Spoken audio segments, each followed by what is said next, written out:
Okay, students, in this video we are going to continue the chapter how do organisms reproduce.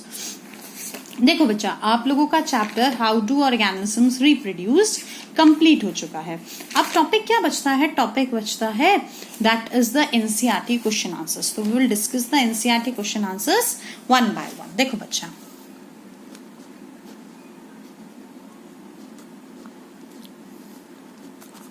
NCERT question answers ध्यान से देखेंगे please.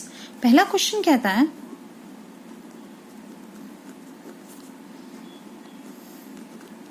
What is the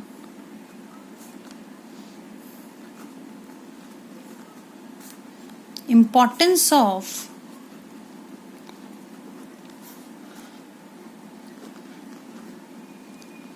DNA कॉपिंग in reproduction. देखो बेटा, question है कि reproduction में DNA copy का क्या इंपॉर्टेंस है.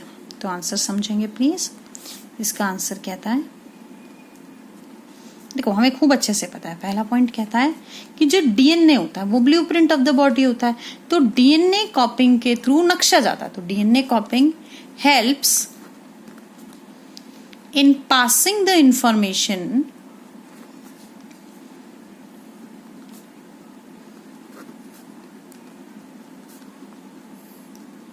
from one cell to another cell or from one organism to another organism. देखो बेटा, क्या करता है, एक ऑर्गेनिज्म से दूसरे ऑर्गेनिज्म में इंफॉर्मेशन पास कराता है. कैसे कराता है, क्यों कराता है? Because this information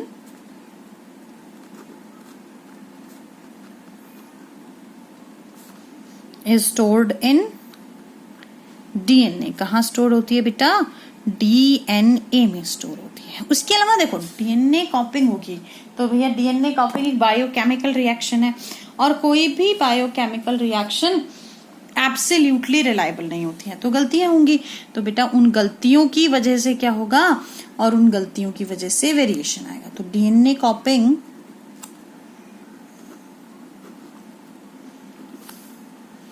also helps to induce. क्या इंड्यूस कराने में हेल्प करती है बेटा? वेरिएशंस. नेक्स्ट क्वेश्चन देखेंगे प्लीज. देखो बच्चा, नेक्स्ट क्वेश्चन है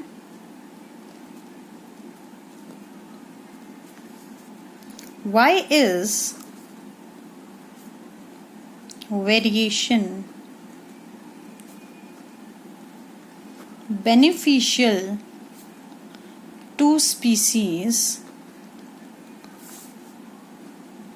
but not necessarily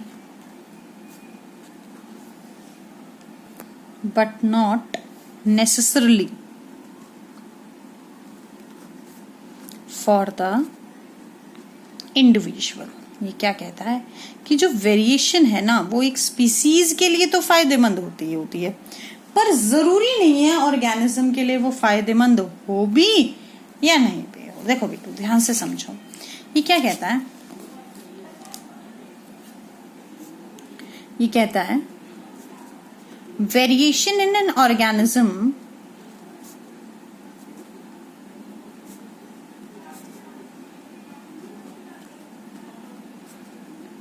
brings favorable changes in an organism. बोले भैया एक ऑर्गेनिज्म में वेरिएशन आई तो वो उसमें फेवरेबल वेरिएशन लाएगी. अब समझो बेटा, मेरे पापा में कोई वेरिएशन आई, बहुत अच्छी वेरिएशन है. अब हो सकता है वो वेरिएशन मुझ में आई हो और हो सकता है वो मुझ में नहीं आई हो. ध्यान से सुनो प्लीज. देखो, मेरे पापा से मुझ में वेरिएशन आ भी सकती है और नहीं भी आ सकती है. तो ध्यान से सुनो प्लीज. ये क्या कहता है, अब मेरे पापा की आई वेरिएशन का कोई फायदा ही नहीं हुआ. देखो जब अगर वो मुझ में ट्रांसफर ही नहीं हुई, क्यों ट्रांसफर नहीं हुई? क्योंकि मेरे पापा से मुझ में सिर्फ हाफ अमाउंट ऑफ डीएनए आता है, तो आधा ही डीएनए आया तो कोई फायदा ही नहीं है. But these changes in an organism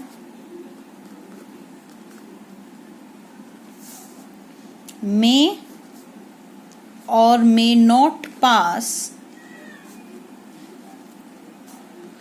to next generation. देखो मैं एक लाइन कहती हूँ, भगवत गीता में लिखा है हर इंसान की मृत्यु निश्चित है. इसका मतलब समझो.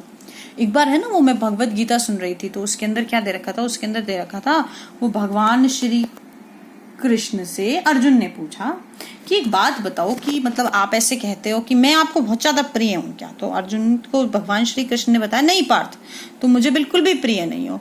इस दुनिया का ये अटल सत्य है कि सभी को मरना है. That means a person with variation और without variation will die one day. एक इंसान में चाहे वेरिएशन, पहली बात तो आए या नहीं आए इसका नहीं पता, और आ भी जाए या नहीं भी आए तो भी वो मरेगा तो सही. So that means an organism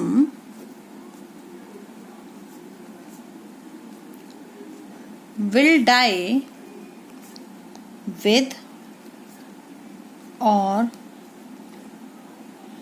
without variation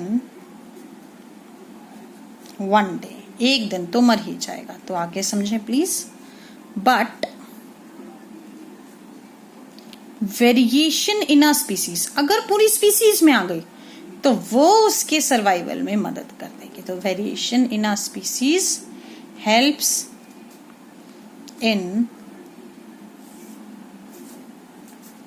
survival of species. किस में मदद करेगी बेटा?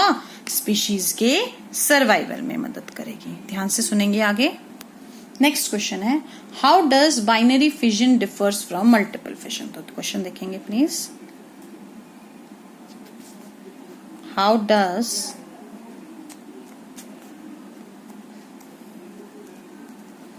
binary fission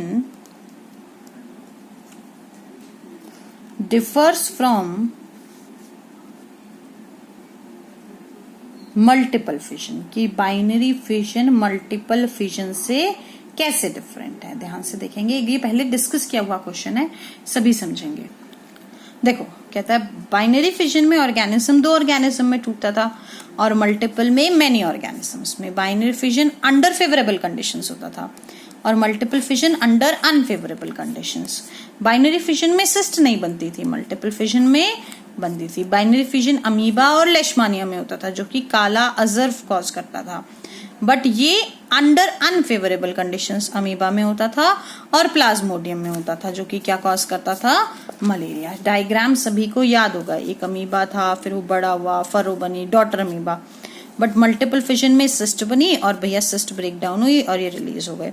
और लेशमानिया का था भैया, एक लेशमानिया था, पहले फ्लैजेला डबल हुई, फिर न्यूक्लियस डबल हुए, फिर बॉडी में डिवीजन हुआ और फाइनली दो लेशमानिया बन गए.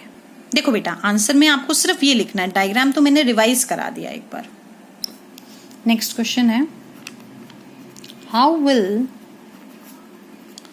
An organism be benefited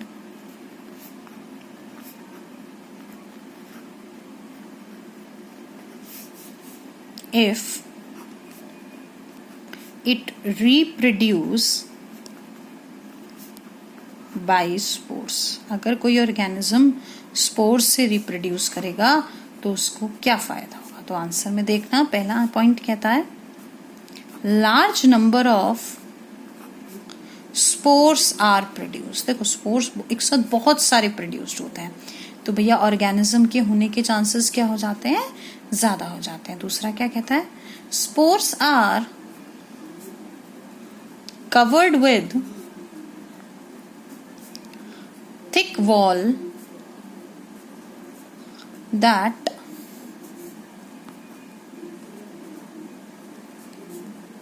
protect them until they come in contact with moist surface, जब तक वो मॉइस्ट सरफेस के कांटेक्ट में नहीं आ जाते हैं। नेक्स्ट क्वेश्चन डिस्कस करेंगे फिर। नेक्स्ट क्वेश्चन है, can you think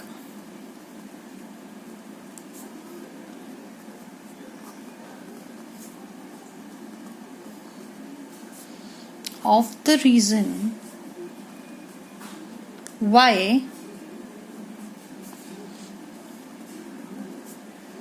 more complex organisms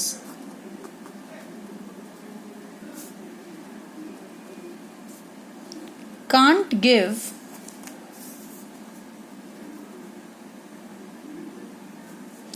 rise to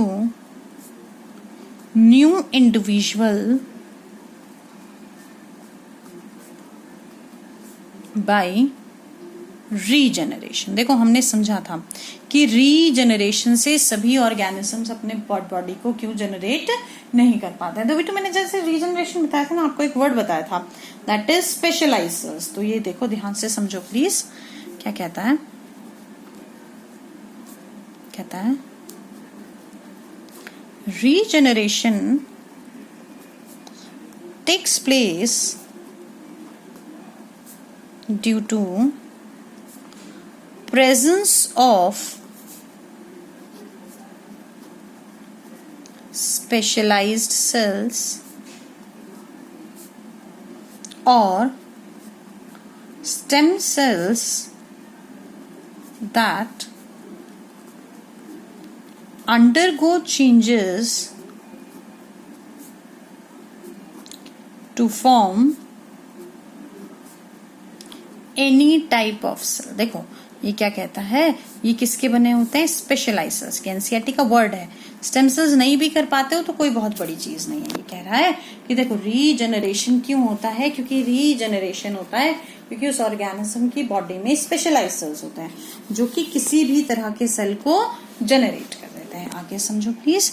अब ये हर एक बॉडी पार्ट में तो नहीं हो सकता है, इसीलिए बेटा वो नई बॉडी नहीं बना सकता। तो that is these specialized cells are not present in every part of body in complex organisms, कि कॉम्प्लेक्स ऑर्गेनिजम्स की बॉडी के हर एक पार्ट में नहीं होता। नेक्स्ट क्वेश्चन देखेंगे। नेक्स्ट क्वेश्चन कहता है, how is pollination different from fertilisation. कि देखो पॉलिनेशन और फर्टिलाइजेशन में अंतर क्या है। तो अब ध्यान से देखेंगे प्लीज।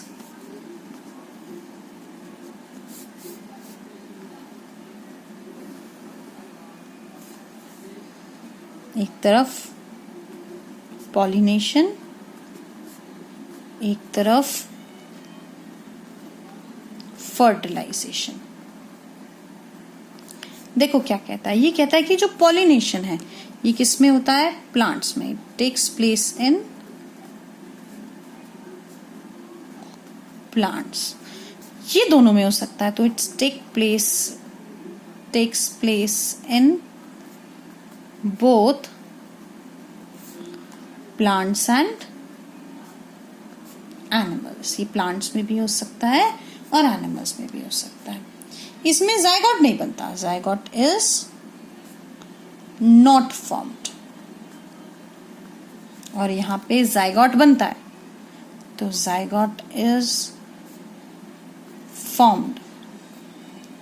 अगला देखेंगे प्लीज, क्या कहता है, ये फिजिकल चेंज है। It is a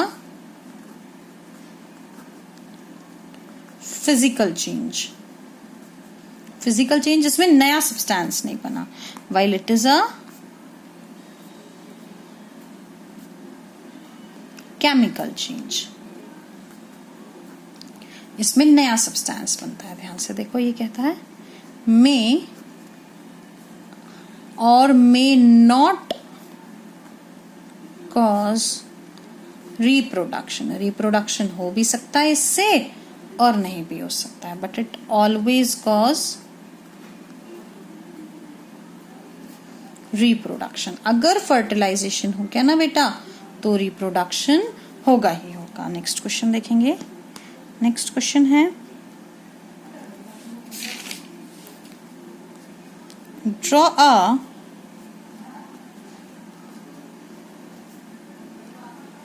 labeled diagram of longitudinal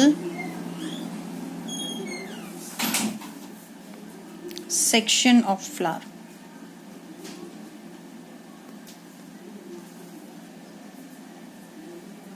ठीक है, लॉन्गिट्यूडनल सेक्शन ऑफ फ्लावर का डायग्राम बनाना है। देखेंगे तो देखो बेटा, आपको इसमें ये वाला डायग्राम बनाना है स्ट्रक्चर ऑफ फ्लावर का। Petals, sepals, pistol, स्टेमन। फिर इनके स्ट्रक्चर को आगे एक्सप्लेन भी करना। देखो फीमेल रिप्रोडक्टिव सिस्टम पार्ट जिसको कहते हैं पिस्टल और कार्पेल, इसमें स्टिग्मा, स्टाइल और ओवरी तीनों चीजें होती हैं। और देखो मेल रिप्रोडक्टिव पार्ट जिसको कहते हैं स्टेमन, जिसमें एंथर एंड फिलामेंट। अच्छा बच्चा, नेक्स्ट क्वेश्चन है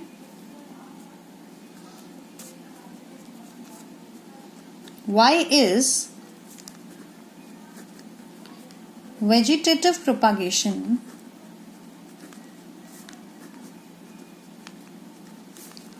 used for growing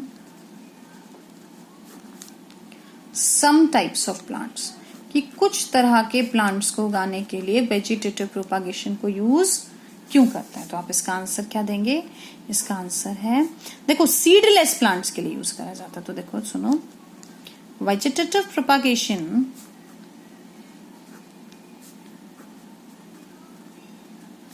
is used for growing